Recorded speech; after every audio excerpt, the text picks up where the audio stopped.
Hello friends, स्वागत आहे तुमचं आपल्या चॅनलमध्ये, ज्याचं नाव आहे दिव्याज रेसिपी आणि बरंच काही. आज मी पालकपुरी रेसिपी करत आहे. इथे मी पालकाची भाजी शिजवून घेतली. मसाला त्यासाठी काढला आहे. हिरव्या मिरच्या, जिरे, लसूण, मीठ. हिरव्या मिरच्या 5 ते 6 इथे मी वाटून घेतलं इथे मिक्सरमध्ये. आता पालकाची भाजी आपण परातीत काढून घेऊयात. परातीत मी अगोदर पीठ मळून घेतलं होतं. पालकाची भाजी आपण परातीत टाकून घेतली. त्यामध्ये आपण हिरवी मिरची तेन वाटलेलं टाकून घेऊयात. आता याच्यामध्ये आपण बेसन पीठ टाकून घेऊयात 4 ते 5 चमचे.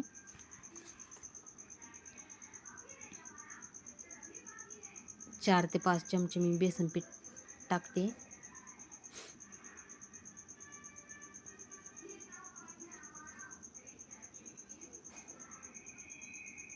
आपण आपल्या आवडीनुसार बेसन पीठ कमी जास्त टाकू शकतो.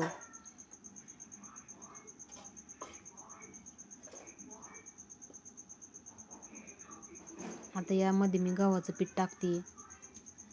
गव्हाचं पीठही आपल्या अंदाजानुसार टाकायचं आणि बेसन पीठही आपल्या अंदाजानुसार टाकायचं.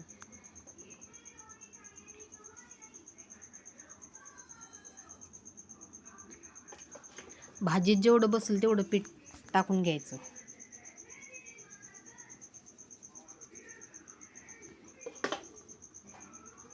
आता हे चांगलं एकत्र करून घेऊयात सगळं.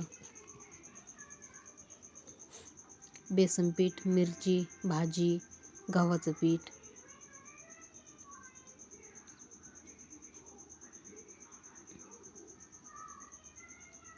चांगलं एकजीव करून घेऊयात.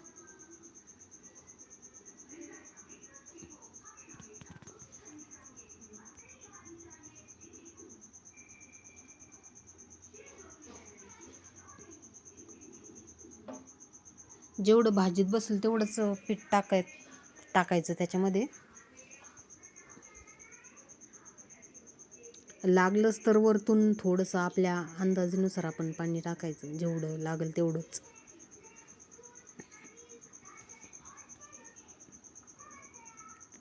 इथे मी चांगलं पीठ मळून घेतलंय. आपण पुऱ्याला जसं पीठ मळतो तसंच मळून घ्यायचं ते पण.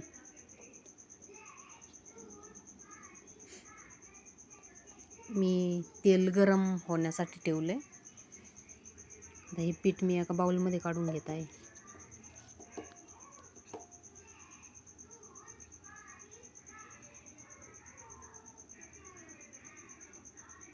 इथे आपलं तेल गरम झालंय.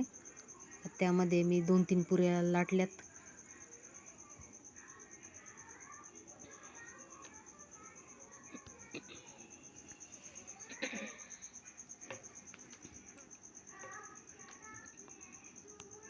आता तळून घेऊयात आपण ह्या पुऱ्या.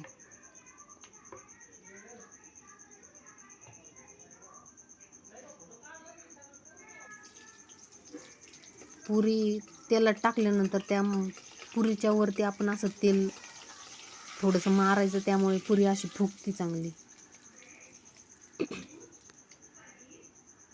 आणि थोडीशी अशी ब्राऊन होईपर्यंत आपण ती पुरी तळून घ्यायची.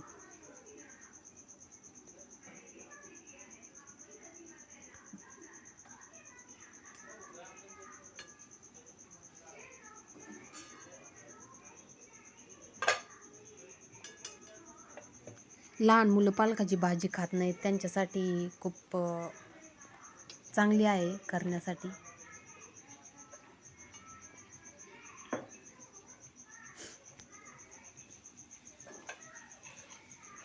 तर पुरी मी इथं काढून घेत आहे.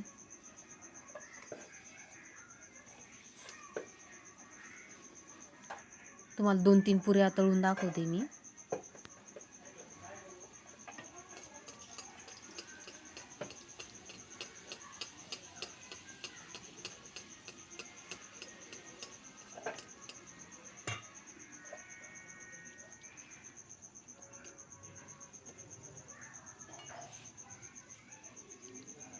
थोडीशी ब्राऊन होईपर्यंत आपण तळून घेऊयात.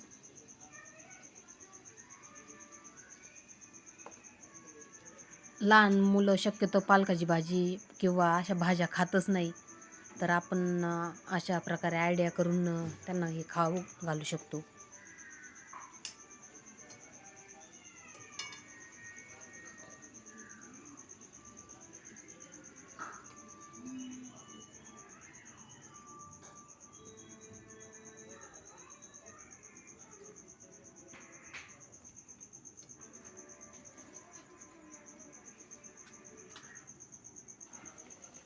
पुरी तेलात टाकल्यानंतर आपण त्यावरतून पुरीवरती आपण असं तेल मारायचं थोडंसं, त्यामुळे पुरी फुगती चांगली.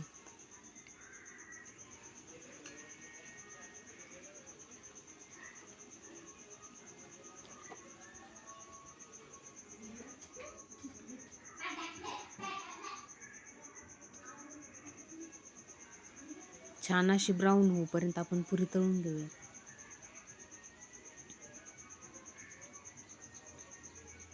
आता मी इथं काढून घेत आहे पुरी.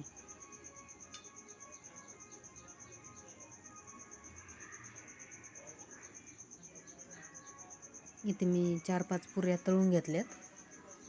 आपण त्या छानपैकी सर्व करूया. आता इथे मी दह्याबरोबर 4-5 पुऱ्या तळून घेतल्यात आणि अशी दह्याबरोबर किंवा नारळाच्या चटणीबरोबर आपण खाऊ शकतो किंवा तशीही खाऊ शकतो. माझी रेसिपी आवडल्यास माझ्या चॅनलला नक्कीच लाईक, सबस्क्राईब आणि कमेंट करा.